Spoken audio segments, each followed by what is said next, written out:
보쌤의 거꾸로 한국사 시즌 3 그 71번째 시간입니다. 이 시간에는 전후 한국전쟁 이후 남북한의 정치 경제 변화에 대해서 살펴볼 텐데요. 이 시간이 끝나면 여러분은 전쟁 후에 남북한에 들어선 남한의 이승만, 북한의 김일성 독재 체제의 내용을 이해할 수 있고 그 문제점이 무엇인지 말할 수 있게 됩니다. 아울러 전쟁 이후 한국 경제의 특징은 무엇이고 그 한계점은 무엇인지 이해할 수 있게 됩니다. 자, 본문 내용으로 들어가 볼까요? 이승만 대통령은 한국전쟁 직전이었던 1950년 5월달에 치러진 2대 국회의원 선거에서 참패합니다. 이승만 정부에 반대하는 성향의 인물들이 국회에서 대거 당선되죠. 이렇게 되면 당시 대통령 선거는 국회에서 대통령을 뽑는 간선제였기 때문에 국회에서 다시 대통령으로 뽑힐 가능성은 낮아진다는 거죠. 설상가상으로 전쟁 중에 국군에 의한 양민 학살 사건이 발생합니다. 여러 사건들이 있었지만 가장 이승만 정부를 힘들게 했던 것은 경남 거창에서 일어났던 거창 양민 학살 사건이죠. 이 사건을 조사하던 국회의원들에게 공비로 변장을 한 국군들이 총을 쏘질 않나. 열받은 부통령 이시영은 이 사건으로 부통령직에 사표를 던질 정도로 이승만 정부는 국회에서 위기였습니다. 정치적 위기였고 국회를 통한 재선 가능성은 낮아지죠. 그러자 이승만 대통령은 자신의 지지 세력들을 중심으로 자유당을 창당합니다. 새로운 정당을 창당해서 지지 세력을 모으고요. 그리고 부산 정치 파동을 일으킵니다. 임시 수도였던 부산에서 부산의 계엄령을 선포하고요. 자신에게 반대하는 국회의원들 상당수가 국제공산당의 자금을 받았다. 막 이런 혐의로 출근하고 있는 야당 국회의원들을 강제로 끌고 갑니다. 그 중에 50명을 체포해버리고요. 그 중에 10명을 구속하는 등 공포 분위기를 조성합니다. 그리고 이제 헌법 중에 일부 부분만 뽑아서 발췌해서 개헌을 하죠. 이걸 발췌 개헌이라고 합니다.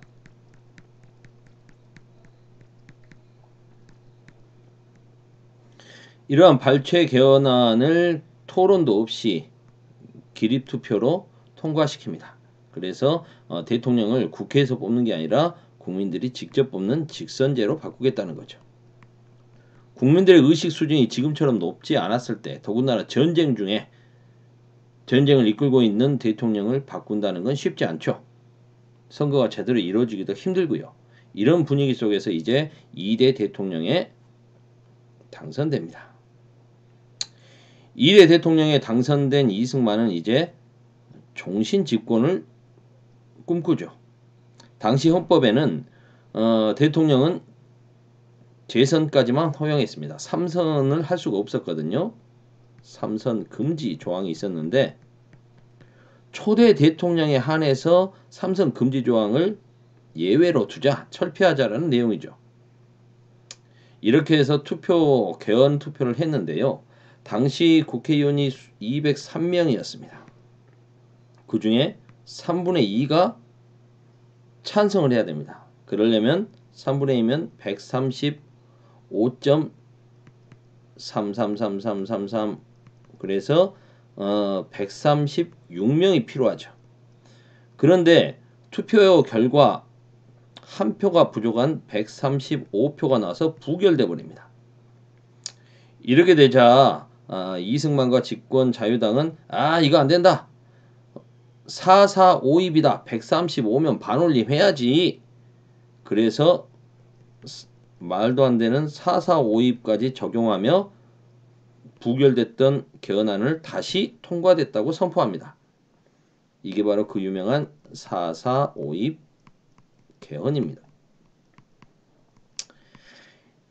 이렇게 해서 장기 독재를 위해서 개헌과 민주적인 원칙까지 훼손하는 두 차례의 개헌을 단행한 이승만.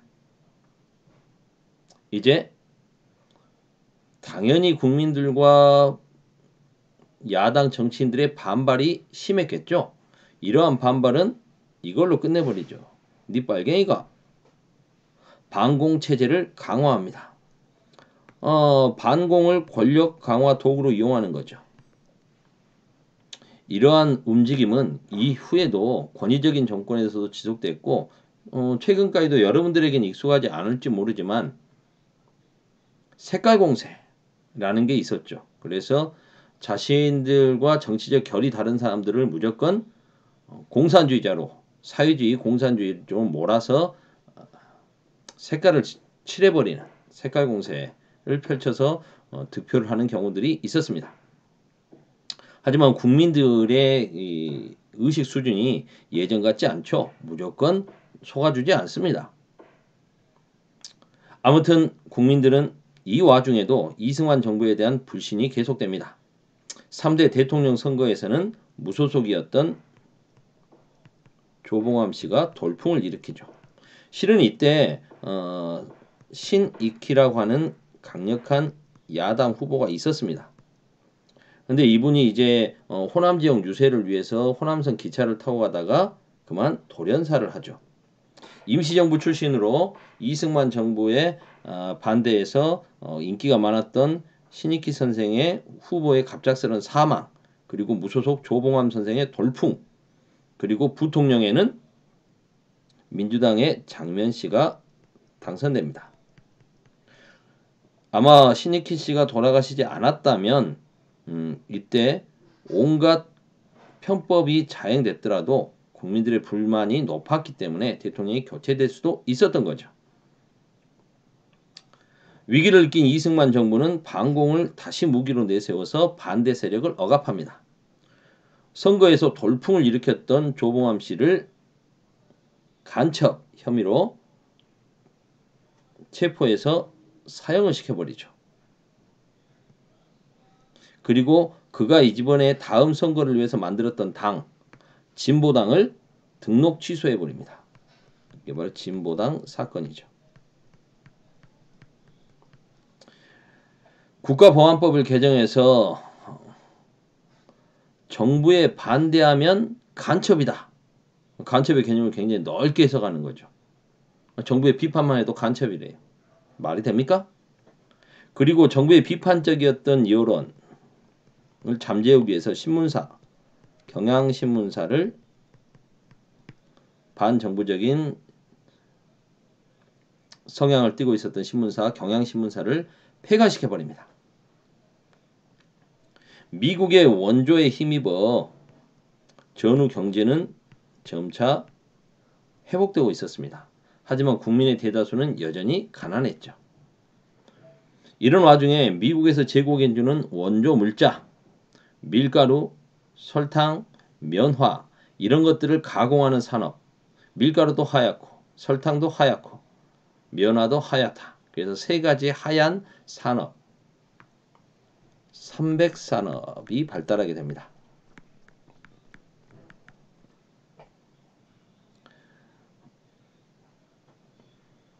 하지만 삼백산업 이외에 나머지 생산재 산업 성장은 부진했죠.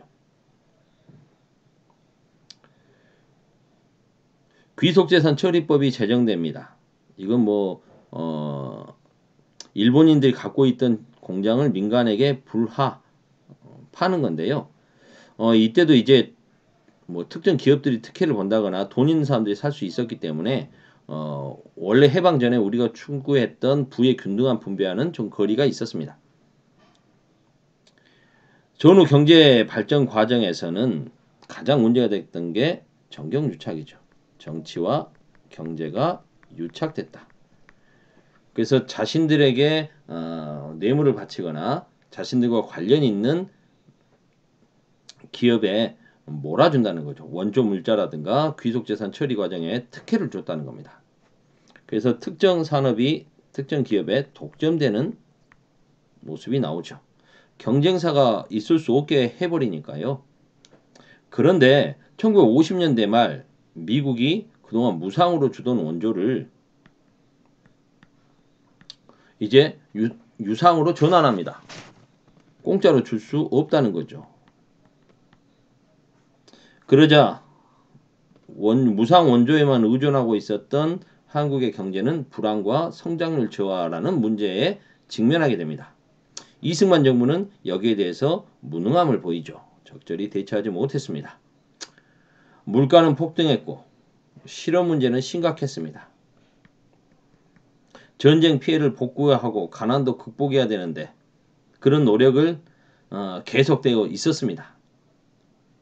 점차 이러한 노력 끝에 사회적으로 역동성이 살아나고 생활 모습은 바뀌게 되는 거죠. 인구가 도시로 집중하다 보면 당연히 주택 문제가 생기겠죠. 많은 수의 주택이 부족합니다. 그래서 곳곳에서 판잣집, 가난한 사람들이 대충 짓고 사는 판잣집이 늘어나고요. 취업 문제, 교통 문제도 심각해졌을 겁니다. 이 와중에도 교육열은 높았습니다. 이건 1954년에 국민학교 의무교육, 요즘으로 따지면 초등학교죠. 의무교육을 실시했기 때문이죠. 1954년부터 여성의 사회 참여가 확대됩니다. 하지만 여성은 남성에 비해서 여전히 저임금과 차별에 시달리고 있었습니다. 미국 문화가 대거 유입되면서 전통적인 도덕관념에 변화도 생기죠. 그래서 자유부인이라고 하는 소설이 유행을 했습니다. 큰 유행보다는 큰 파란을 일으켰죠. 북한의 상황은 어땠을까요? 북한도 남한의 이승만의 독재체제가 강화됐다면 북한도 김일성 1인 독재체제가 강화됩니다. 김일성은 이미 전쟁 중에 라이벌들을 제거를 했었죠. 일부 제거했습니다. 전쟁 중에 제거된 대표적인 지도자로서는 그 연안파 조선의용군 사령관이었던 연안파의 김무정